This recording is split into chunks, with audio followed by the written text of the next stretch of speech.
పితా పుత్ర పవిత్ర ఆత్మ నామమున ఆమేన్. ప్రియ సహోదరి సహోదరులారా, ఈనాడు మనమందరము కూడా పవిత్ర గురువారంలోకి ప్రవేశించి ఉన్నాం. ఈనాడు ఈ పవిత్ర గురువారంలో ఆ క్రీస్తు ప్రభువు 3 ముఖ్యమైన అంశాలను మన జీవితంలో స్థాపిస్తూ ఉన్నారు. ఒకటి ఏమిటి అంటే దివ్య సాప్రసాదమును స్థాపించుట, రెండవది గురుత్వాన్ని స్థాపించుట, మూడవది ప్రేమ ఆజ్ఞను దేవుడు మనకిచ్చుచున్నాడు. కాబట్టి ప్రియమిత్రులారా, ఈ 3 అంశాలను క్రోడీకరించి తన వాక్య బోధనలో మనకి వివరణ చేయుచుండగా ఈనాటి సువిశేషాన్ని మొట్టమొదటిగా చదువుకుందాం. ప్రభువు మీతో నుందురుగాక, మీ ఆత్మతోనూ ఉండునుగాక. పునీత లూకా గారు రాసిన పవిత్ర సువిశేషములోని భాగము. ప్రభువా మీకు మహిమ కలుగునుగాక. లూకా శుభవార్త 4వ అధ్యాయము పవిత్ర వచనములు 16 నుంచి 21 వరకు. తరువాత యేసు తాను పెరిగిన పెద్దవాడైన నజరేతునకు వచ్చి అలవాటు చెప్పున విశ్రాంతి దినమున ప్రార్థనా మందిరమునకు వెళ్ళెను. అచట ఆయన చదువుటకు నిలుచుండగా యెషయా ప్రవక్త గ్రంథమును ఆయనకు అందించిరి. ఆ గ్రంథమును తెరవగా ఆయనకు ఈ క్రింది వచనములు కనబడెను. ప్రభు ఆత్మ నాపై ఉన్నది, పేదలకు సువార్తను బోధించుటకై ఆయన నన్ను అభిషేకించెను. చెరసాలలో ఉన్న వారికి విడుదలను, గుడ్డి వారికి చూపును కలిగించుటకును, పీడితులకు విమోచనమును కలగ చేయుటకును, ప్రభు హితమైన సంవత్సరమును ప్రకటించుటకును ఆయన నన్ను పంపెను. దీనిని చదివి యేసు గ్రంథమును మూసి పరిచారకులకును ఇచ్చి కూర్చుండెను. ప్రార్థన మందిరములోని వారందరూ ఆయన వంక చూచుచుండగా ఆయన వారితో, నేడు మీ ఎదుట ఈ లేఖనము నెరవేరినదని పలికెను. ఇది క్రీస్తుని సువిశేషము.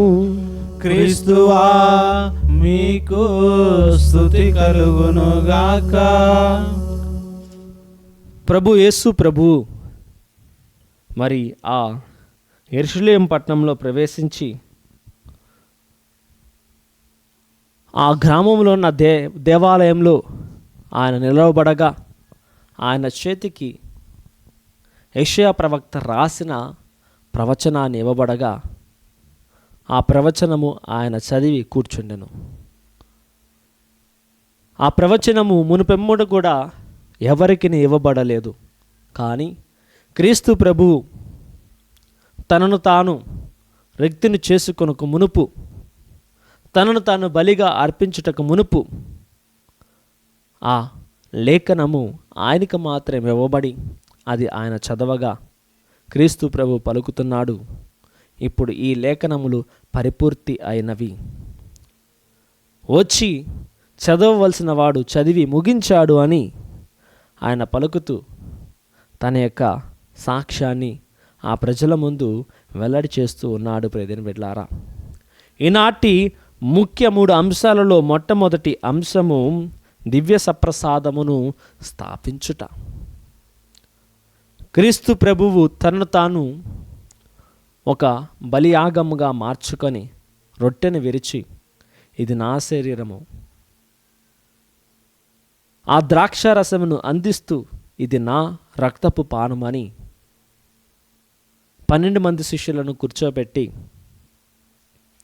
ఆ బలిని ఆ శిష్యులకు అప్పజెప్పుతూ, మరి నేను నిర్మించబోతున్న రాజ్యానికి, ఆ ప్రభుని యొక్క దేవాలయానికి నీవే మొట్టమొదటి తాళపు చెవి దారుడవు పేతురు అని యేసు ప్రభు పేతురును పిలుచుకొని మరి రాబోతున్న రోజుల్లో మరి వచ్చే శుక్రవారం రోజున మనం వినబోతూ ఉన్నాం. పేతురు 3 సార్లు బ్రొంకి ఆయన ఎవరో నాకు తెలియదని చెప్పిన తర్వాత ఆయన వెక్కి వెక్కి వేడ్చి దేవుని యందు పాప మన్నింపుని వేడుకొని మరలా పునర్జీవాన్ని పొందుకొని ఆ ప్రభు తనకి ఇచ్చిన బాధ్యతను నెరవేర్చడానికి పరలోకంలో ఏదైతే విడవబడాలుందో మరి భూలోకంలో ఆయనకిచ్చిన అధికారం ద్వారా, ఆ తాళపు చెవుల ద్వారా ఆయన ఇక్కడ విడిచిపెట్టినప్పుడు పరలోకంలో కూడా అది విడిచిపడుతుంది.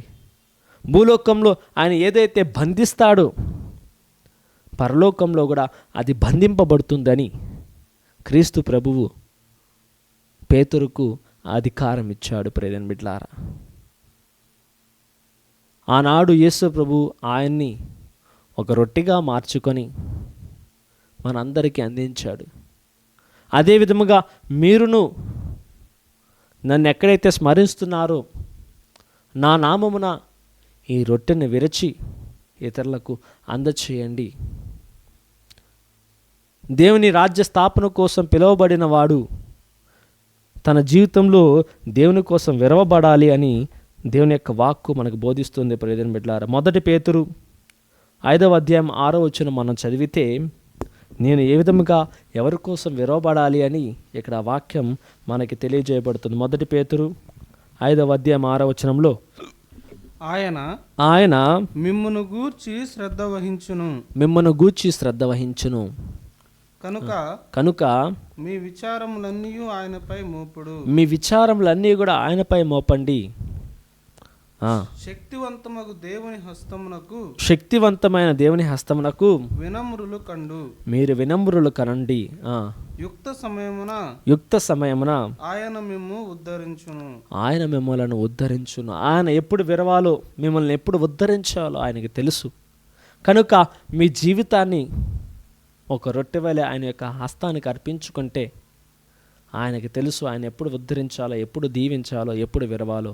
కాబట్టి ప్రియమైన బిడ్డలారా, మనమందరం కూడా కళ్ళను మూసుకొని ఆ ప్రభు సన్నిధిలో వేడుకుంటూ ప్రార్థన చేద్దాం. మరి ఈ యొక్క పాట ద్వారా ప్రభువా నన్ను కూడా నీవు ఆనాడు నిన్ను విరుచుకున్నట్లు కూడా మమ్మలను విరవండి యేసయ్య. మేము కూడా మీ చేతిలో రొట్టె వంటి వారం యేసయ్య. ఆనాడు తండ్రి ఇంటి నుండి పిలిచిన అబ్రహామును విడిచి ఇదిగో తండ్రి దీవెనగా మార్చి ఉన్నావు. ఇదిగో తండ్రి యాకోబును నువ్వు పిలిచి ఇజ్రాయేలుగా మార్చి ఉన్నావు. అట్టి విధముగా నేను కూడా నీ ద్వారా పిలువబడి నీ చేతిలో విరచబడి ఎంతోమందికి దీవెనకరంగా ఉండాలని ప్రార్థన కోరిక ఆ ప్రభుని యందు నీవు చేయి. ప్రియమైన బిడ్డ, కళ్ళను మూసుకొని ఆ ప్రభుని ప్రార్థించుకో.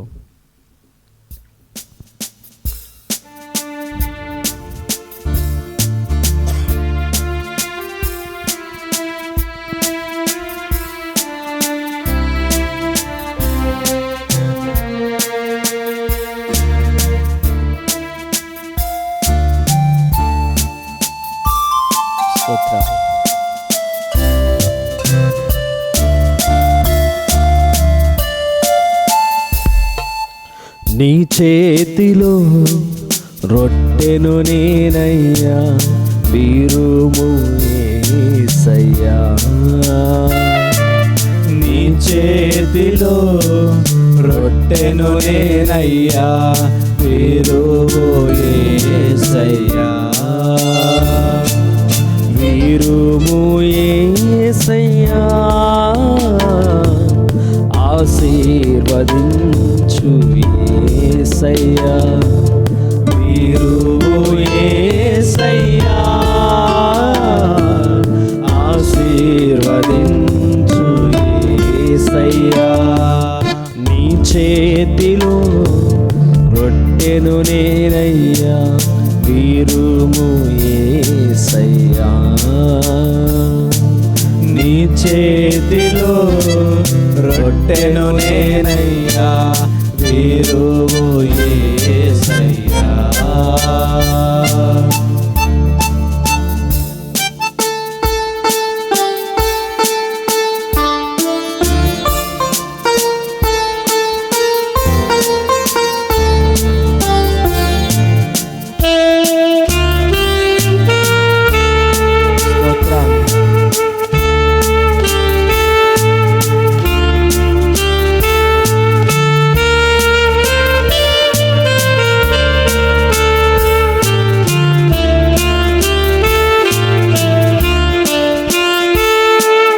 తండ్రి ఇంటి నుండి పిలచితివి అబ్రహాం, ఆశీర్వదించితివి.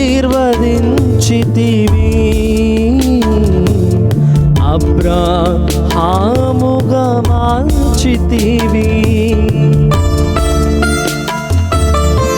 యేసయ్యా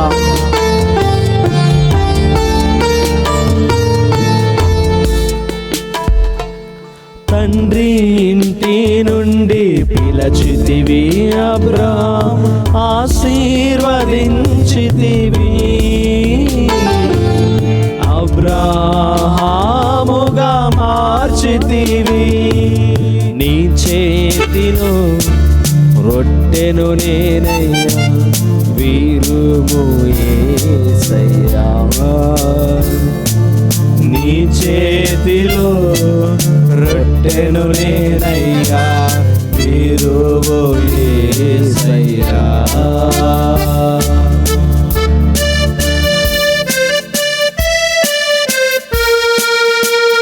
స్తోత్రం.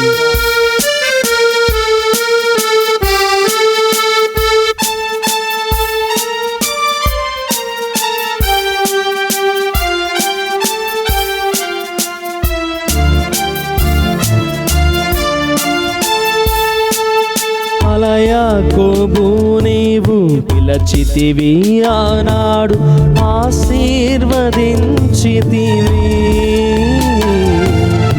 ఇశ్రాయేలుగా మార్చితివి.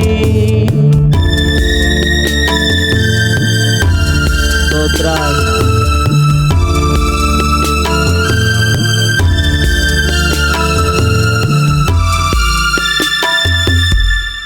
యాకోబు నీవు పిలచితివి ఆనాడు ఆశీర్వదించితివి.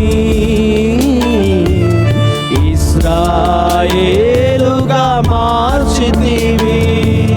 నీ చేతిలో రొట్టెను నేనయ్యా వీరుము యేసయ్యా. నీ చేతిలో రొట్టెను నేనయ్యా వీరుము యేసయ్యా. వీరుము యేసయ్యా. ఆశీర్వదించు యేసయ్యా. వీరుము యేసయ్యా. ఆశీర్వదించు యేసయ్యా. వీరుము యేసయ్యా. ఆశీర్వదించు యేసయ్యా. వీరుము యేసయ్యా. ఆశీర్వదించు యేసయ్యా. ఆనాడు హింసా దూషికుడు హానికరుడైన సౌలుని విరచి పౌలుగా మార్చావే. నన్ను కూడా నీ యొక్క హస్తంలో విరిచి ప్రభువా నీ యొక్క ఆజ్ఞానుసారం నన్ను రూపొందించిన ప్రార్థన చేయి.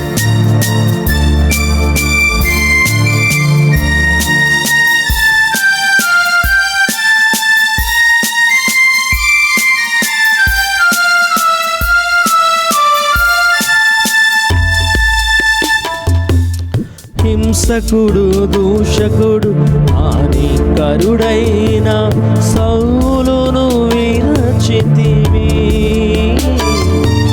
పౌలుగా మార్చితివి.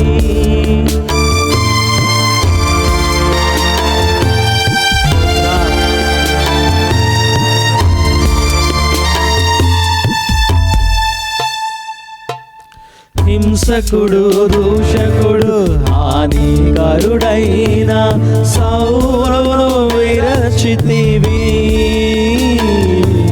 పౌలుగా మార్చితివి. నీ చేతిలో రొట్టెను నేనయ్యా వీరుము యేసయ్యా. నీ చేతిలో రొట్టెను నేనయ్యా వీరుము యేసయ్యా. వీరుము యేసయ్యా. ఆశీర్వదించు యేసయ్యా. వీరుము యేసయ్యా. ఆశీర్వదించు యేసయ్యా. వీరుము యేసయ్యా. ఆశీర్వదించు యేసయ్యా. వీరుము యేసయ్యా.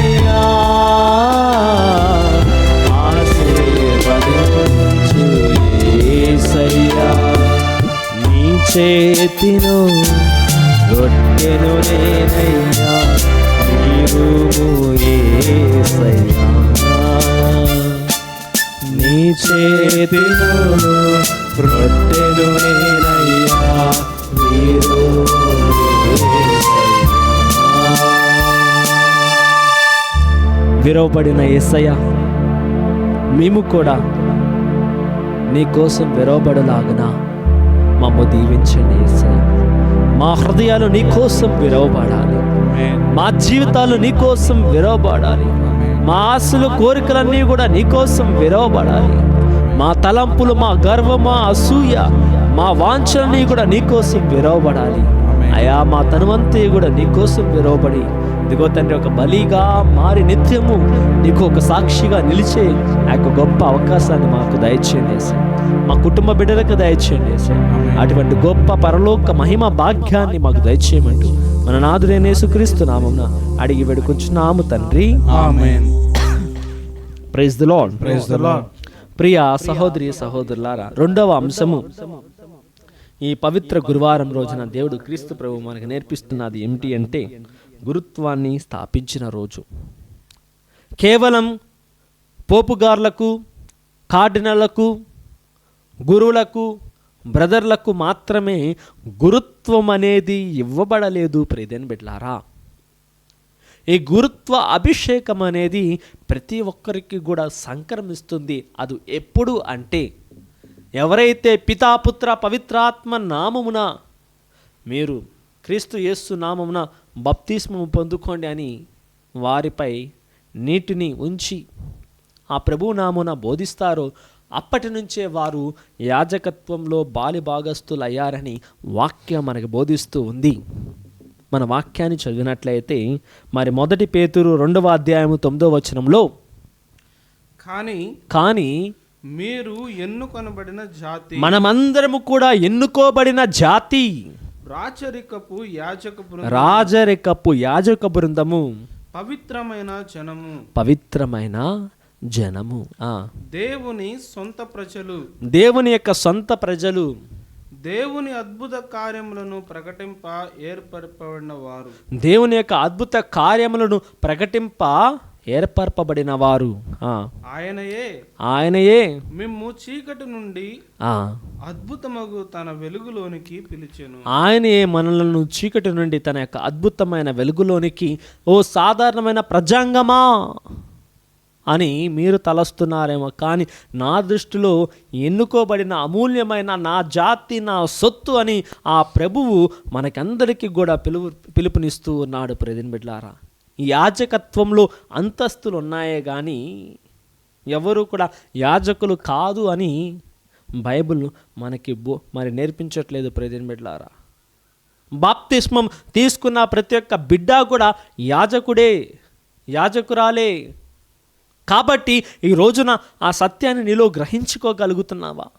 ఒక యాజకత్వంలో పాలిభాగస్తుడుగా జీవిస్తున్న నీవు ఆ యొక్క యాజకత్వాన్ని పవిత్రముగా నిర్వర్తింపగలుగుతున్నావా అని దేవుడి రోజు మనందరికీ కూడా ఆ యొక్క యాజకత్వ లక్షణాలను మనలో ఇస్తూ ఉన్నాడు. ప్రియమైన బిడ్డలారా, క్రీస్తు ప్రభు 3 మరి తత్వాలను కలిగి ఉన్నాడు. అది ఏమిటి అంటే ఆ మొదటి వచ్చేసి ప్రాఫెట్, మరి ప్రవచనాలు, ప్రవక్తగా మరి ఆయన యొక్క గురుత్వాన్ని పొందుకున్నాడు. మరి యాజకుడుగా ఆ తర్వాత ప్రీస్ట్లీ ప్రాఫెట్ అండ్ కింగ్లీ, మరి రాజుగాను, మొట్టమొదటి రాజుగాను, ప్రవక్తగాను, మరియు ఆ ప్రభుని యొక్క యాజకుడుగా మనమందరము కూడా అభిషక్తులమై ఉన్నామంట.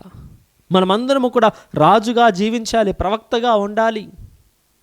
రాజరికపు యాజకత్వాన్ని మనం మన యొక్క క్రీస్తు నామమున ప్రకటించుకోవాలి. ప్రవచనాలను ప్రవక్తగా ఒక మాదిరిగా జీవించాలి. దేవుని యొక్క వాక్కును మనం ప్రకటించాలి. ఈనాటి సువిశేషం అదే కదా, క్రీస్తు ప్రభు తనను తాను ప్రకటించుకొంచున్నాడు. ఏమని మనకు బోధిస్తూ ఉన్నాడు ఇక్కడ, ప్రభువు ఆత్మ నాపై ఉన్నది, పేదలకు సువార్తను బోధించుటకై ఆయన నన్ను అభిషేకించెను, చెరసాలలో ఉన్న వారికి విడుదల, గురుడి వారికి చూపు కలుగచేయుటకును, పీడితులకు విమోచనమును కలగచేయుటకును ప్రభు హితమైన సంవత్సరమును ప్రకటించుటకును ఆయన నన్ను పంపెను. Praise the Lord. Praise the Lord. ఈరోజు నీవు నేను కూడా అందరము కూడా ఆ యాజకత్వంలో పాలిభాగస్థులమై ఉండగా గుడ్డివారికి చూపునిచ్చేవారిగా, మూగవారికి మాటలు ఇచ్చేవారిగా, చోటివారికి వినికిడి ఇచ్చేవారిలాగా, అనేకమైన దురాత్మ శక్తులతో పీడింపబడుతున్న వారికి మరి విడుదల ఇచ్చేవారిగా దేవుడు అందరినీ కూడా యాజకత్వంలో పాలిభాగస్తులుగా మరి అభిషేకించి ఉన్నాడు. అటువంటి అభిషేకాన్ని నీవు నేను ఉపయోగించుకోగలుగుతున్నామా? ఒక వ్యక్తి దగ్గర ప్రేదేని బిడ్డలారా, ఒక అడుక్కునే వ్యక్తి దగ్గర ఒక బంగారమైన బొచ్చె ఉంది, బంగారపు బొచ్చె. అది దాని చుట్టూ కాస్తంత మట్టి పేరుకుపోయి మరి ఆ మట్టి ద్వారా ఆ మెల్లమెల్ల మెరిసే తత్వం అది కనపడట్లేదు ఆ యొక్క పిచ్చివాడికి, అడుక్కునేవాడికి.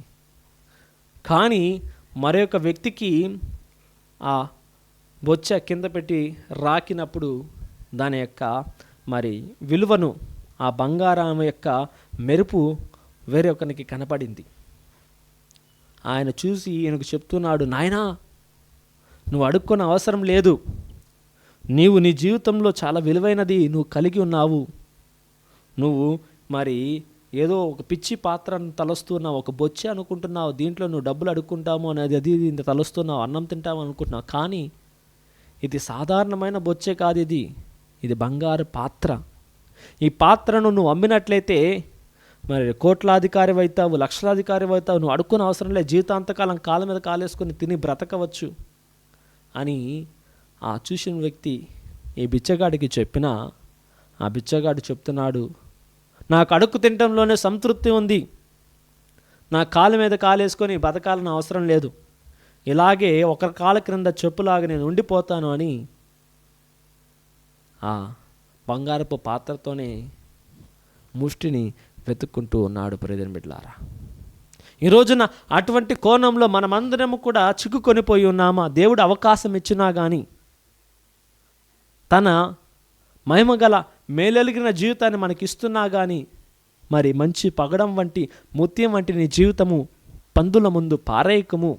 తప్పిపోయిన కుమారుడు తన జీవితాన్ని పందుల ముందు పారేవేయగా అది పందుల చేత త్రొక్కబడి హీనముగా చూడబడ్డాడు. ఎప్పుడైతే హృదయ మార్పులు కలిగాడు, దేవుని చెంతకు వచ్చి తండ్రి యొక్క ఆ వంశం అధికారంలో మరలా తిరిగి తన అధికారాన్ని పొందుకోగలుగుతున్నాడు. ప్రియమైన బిడ్డలారా, ఇది ఎవరో చెబితే వచ్చేది కాదు, తనకు తానుగా అది గ్రహించుకొని నా మూలం ఎక్కడా, నా స్థితి ఎక్కడా అని తెలుసుకొని తిరిగి వచ్చిన వాడికి మరలా అది ఇవ్వబడుతుంది. ఈ రోజున నీవు ఆ పిచ్చివాడలానే ఉండిపోతావా? తప్పిపోయిన కుమారుడు కూడా తిరిగి జ్ఞానం పొందుకొని తండ్రి చెంతకు వచ్చి ఆ రాజరికత్వంలో, ఆ యాజకత్వంలో ఒకటిగా చేర్చబడి మరలా గౌరవ మర్యాదలతో జీవించాడు. పడ్డవాడు ఎప్పుడు కూడా చెడ్డవాడు అని అంటాం, పడ్డవాడు ఎప్పుడు కూడా చెడ్డవాడు కాదు అని అంటాం. ప్రియమైన బిడ్డలారా, ఒకసారి పడినంత మాత్రాన నీ జీవితం అంతా అదే అని అనే ఆస్కారం లేదు. దాన్ని నీ హృదయ మార్పిడి ద్వారా, నీ జీవితం మార్పిడి ద్వారా మరి ఆ వచ్చిన మాటను కొట్టివేసుకోవాలి. ప్రియమైన బిడ్డలారా, మరి మూడో అంశం మనం చూసినట్లయితే దేవుడు మనందరికీ కూడా ప్రేమ ఆజ్ఞని ఇస్తూ ఉన్నాడు. మొట్టమొదటి ఆజ్ఞ ఏమిటి? మరి సర్వేశ్వరుని మాత్రమే అధికముగా ప్రేమించుదువుగాక. రెండవ ఆజ్ఞ, నీ వలే నీ పొరుగువారిని ప్రేమించుదువుగాక. ఈ యొక్క ఆజ్ఞ, ప్రేమాజ్ఞ మన జీవితంలో మనం కలిగి ఉన్నామా? మన తలంపులు చూస్తే చాలా ఘోరంగా ఉన్నాయి, మోసపూరితంగా ఉన్నాయి. ఒకరిని తొక్కి మనం పైకి లెగవాలని ఆలోచిస్తూ ఉన్నాం, ఒకరిని మోసం చేసి మన లాభం పొందుకోవాలని చూస్తూ ఉన్నాం, ఒకరిని ఇబ్బందుల్లో పెట్టి మనం సంతోషంగా జీవించాలని ఆలోచిస్తూ ఉన్నాం.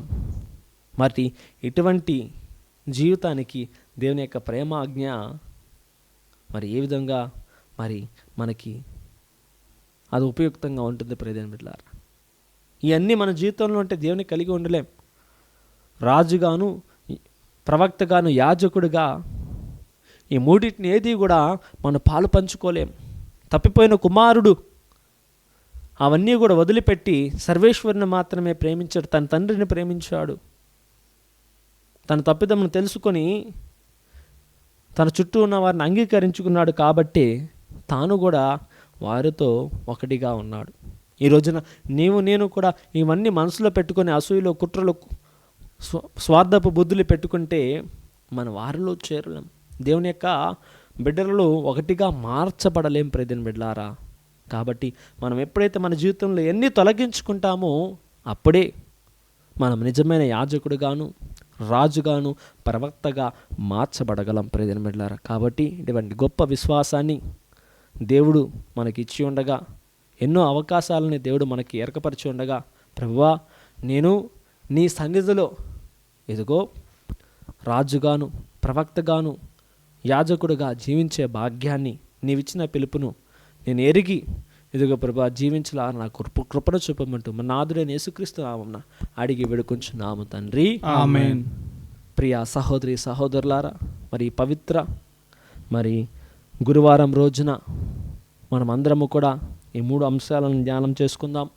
మరింత విశ్వాసంతో రాబోతున్న శుక్రవారం, పవిత్ర శుక్రవారంలో ప్రభుని యొక్క శ్రమల గురించి మనం ధ్యానించబోచుండగా నిశ్శబ్దంతో ఈ రోజు నుంచి ఆ ప్రభు శ్రమలను మనం ఆలకించే వరకు, ప్రభువా నా తప్పిదమును మీరు మన్నించండి, ఇదిగో నా తప్పిదములు ఇవి అని ఆయన ముందు ఒప్పుకోవడానికి ప్రయత్నం చేద్దాం.